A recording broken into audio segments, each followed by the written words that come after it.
Wall Street was in the red on Friday on the back of concerns over the coronavirus slowing China's economic growth. The U.S. jobs report was among other events driving the U.S. stock market.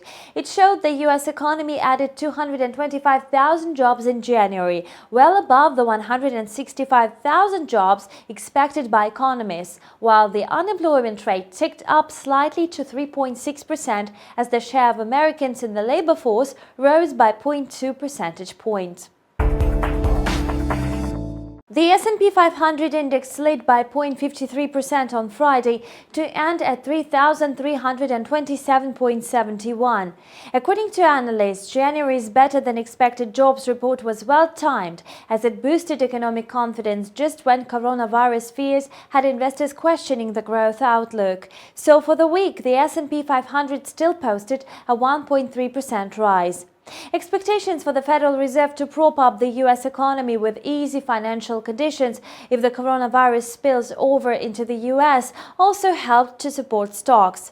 Meanwhile, the People's Bank of China injected 1.7 trillion yuan, which is $243.88 billion of liquidity into the financial system to stem the impact from the Wuhan virus that hurt traveling and economic output.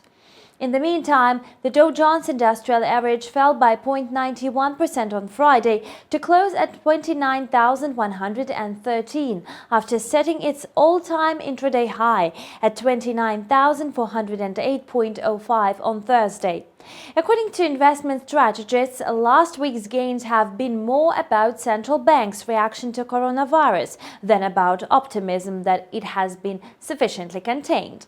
Meanwhile, the Nasdaq Composite Index dipped by 0.54% to 9,520.51 on Friday after setting its all-time intraday high of 9,575.66 on Thursday.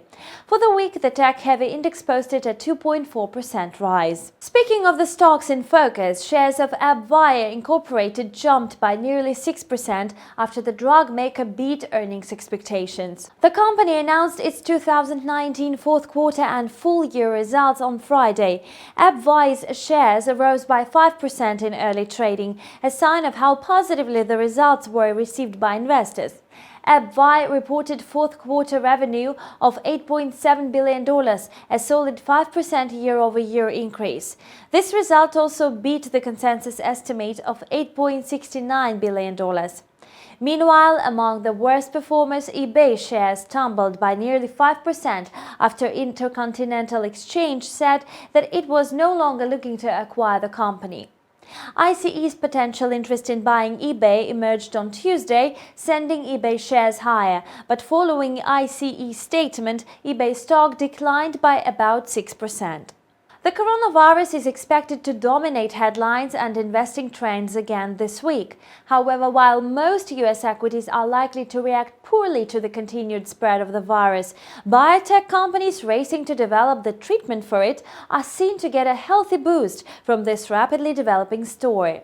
You've watched a weekly financial review on InstaTV. See you back soon. Bye.